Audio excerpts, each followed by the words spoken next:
चंद्रशेखर आजाद का जीवन परिचय था। भारत के स्वतंत्रता संग्राम के एक महान क्रांतिकारी थे। उनका जन्म 23 जुलाई 1906 को मध्य प्रदेश के झाबुआ जिले के भावरा गांव में हुआ था। छोटी उम्र से ही चंद्रशेखर आजाद देशभक्ति की भावना से ओतप्रोत थे। जलियांवाला बाग हत्याकांड ने उन्हें झकझोर कर रख दिया और उन्होंने अंग्रेजी हुकूमत के खिलाफ लड़ने का संकल्प लिया। 1921 में सिर्फ 15 साल की उम्र में वो असहयोग आंदोलन में शामिल हो गए और सरकारी स्कूल छोड़कर राष्ट्रीय स्कूल में दाखिला लिया। 1925 में काकोरी ट्रेन डकैती में शामिल होने के आरोप में उन्हें गिरफ्तार कर लिया गया था। हालांकि वो जेल से भागने में सफल रहे और क्रांतिकारी गतिविधियों में और अधिक सक्रिय हो गए। वो भगत सिंह, सुखदेव और राजगुरु जैसे अन्य क्रांतिकारियों के साथ मिलकर Hindustan socialist Republican association (HSRA) में शामिल हो गए।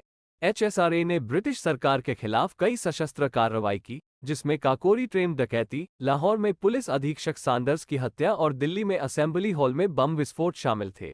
आजाद और उनके साथी क्रांतिकारी अशफाक उल्ला खान को इलाहाबाद के अल्फ्रेड पार्क में घेर लिया गया था।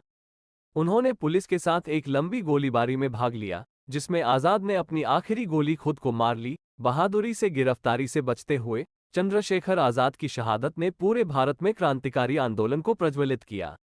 उनकी बहादुरी और देशभक्ति आज भी युवाओं को प्रेरित करती है। उन्हें भारत के स्वतंत्रता संग्राम के सबसे महान क्रांतिकारियों में से एक माना जाता है।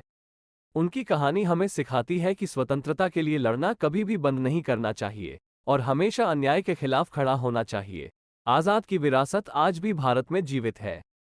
उनके नाम पर कई स्कूल, कॉलेज और सड़कें हैं। उनकी बहादुरी और देशभक्ति को हर साल 23 जुलाई को उनकी जयंती पर मनाया जाता है। चंद्रशेखर आजाद का जीवन और मृत्यु हमें एक महत्वपूर्ण सबक सिखाते हैं। स्वतंत्रता कभी मुफ्त नहीं मिलती, इसके लिए लड़ना पड़ता है। हमें आजाद के बलिदान को कभी नहीं भूलना चाहिए और उनके आदर्शों को अपने जीवन में अपनाना चाहिए। आजाद के बारे में कुछ रोचक तथ्य। उन्हें क्रांतिकारियों द्वारा बाल मस्ताना और रंगी बाबा के नाम से भी जाना जाता था। वो एक कुशल निशानेबाज थे और पिस्तौल चलाने में माहिर थे। उनकी मृत्यु के बाद उनकी पिस्तौल को आजाद नाम दिया गया और इसे एक राष्ट्रीय धरोहर के रूप में संरक्षित किया गया है। उनकी शहादत के स्थान पर अब उनके नाम का स्मारक बनाया गया है। चंद्रशेखर आजाद का जीवन और बलिदान भारत के इतिहास का एक महत्वपूर्ण अध्याय है। उनकी कहानी हमें स्वतंत्रता के महत्व और इसके लिए किए गए बलिदानों को याद दिलाती है। हमें उनकी वीरता से प्रेरणा लेनी चाहिए और भारत को एक बेहतर देश बनाने का प्रयास करना चाहिए।